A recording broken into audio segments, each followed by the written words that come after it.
The chairman of the Balwaristan National Front, BNF, Abdul Hamid Khan, has said that the oppressed people of Gilgit-Baltistan will vote in favor of joining India as they are fed up with Pakistan's colonial rule. There are only two options. Either you can vote to India or you can vote to Pakistan. And after the long 69 years experience, we the people of Gilgit-Baltistan, we are living under the durance of Pakistan, under the occupation of Pakistan, and we live like in a prison of 72,000 square miles. And by keeping that in our mind, if we have only two options, we will not give our vote to Pakistan. We will vote for India. Criticizing Islamabad for violating the UNCIP resolution and for falsely framing political activists, religious persons and students of Gilgit-Baltistan under the controversial Anti-Terrorist Act of Schedule 4, Khan said, access to justice is denied because there is no legal constitutional high court or Supreme Court in the region. He claimed that the judicial system of Gilgit-Baltistan is under Pakistan and its armed forces' firm control. Pakistan is the first country which violated UN resolutions, and then it demands for UN resolution. If you are demanding UN resolution, first you perform yourself, your obligation, you withdraw your forces from the area, and then you can ask the United Nations to tell the India to withdraw its bulk of its forces from that area. But Pakistan is violating the rights of the people of Gilgit-Baltistan. You see, we are not allowed to free speech. We are not allowed to free walk in our area. Our area, if you say anything, you will be detained under the terrorist law. You can be detained under the sedition law. You can be detained under the Schedule 4. Now they have imposed Schedule 4 after the CPEC. And the people have no freedom. And the people of Gilgit-Baltistan have no right to access the justice system.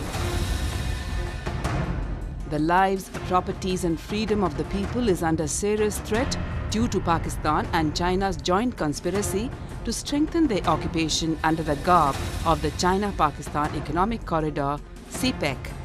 The corridor, which starts in China's Xinjiang province, enters Pakistan via Gilgit-Baltistan. The Gilgit-Baltistan is the first victim, you can say. I don't use the word of area, it's first victim of CPEC.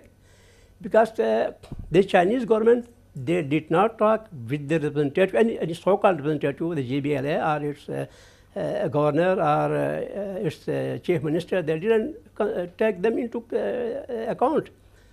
Before this CPEC agreement was done, this was done during the PP, Pakistan People's Party government, Zardari. Zardari, you know, he is Mr. 10% or Mr. 20%, he takes his own share.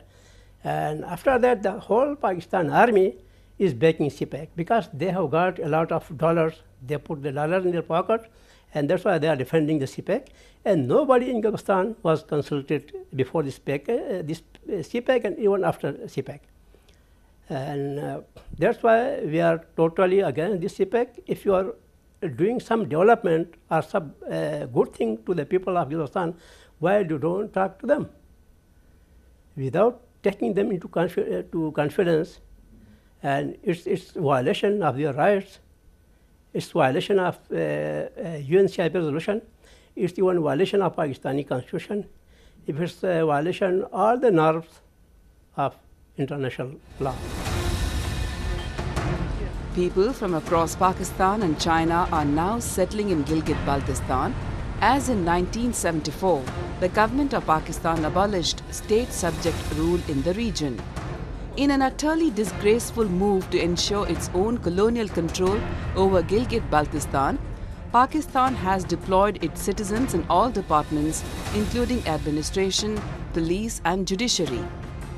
Abdul Hamid calls it a deliberate attempt by Pakistan to grab the resources of Gilgit-Baltistan by making the indigenous people into minority.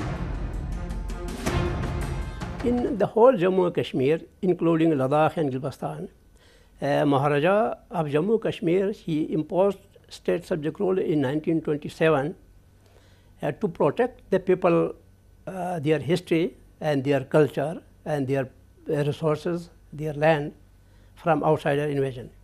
He imposed that a good law in 1927. But on the other side, the India is, I think, respecting that state subject rule. No Indian citizen from other state, they can buy any land in Jammu and Kashmir, and they cannot acquire any employment, permanent employment there, and their rights are protected. But on the other side, in Gilgit-Baltistan, this law is totally violated. The Pakistan is sending on daily basis its own citizens and even Afghans, Indians, the terrorist Pathans, to settle in Gilgit-Baltistan by violating state subject rule. And the people have no place to go to challenge this law.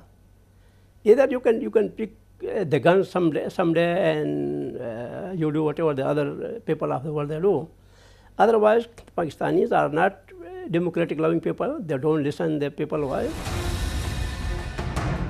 People in Gilgit-Baltistan are living under constant fear as Pakistan and China continue to indulge in violating all international norms by exploiting the resources and land. A large number of political workers in Gilgit-Baltistan are facing death sentences in fake cases without the right to appeal in any High Court and Supreme Court. Those who raise their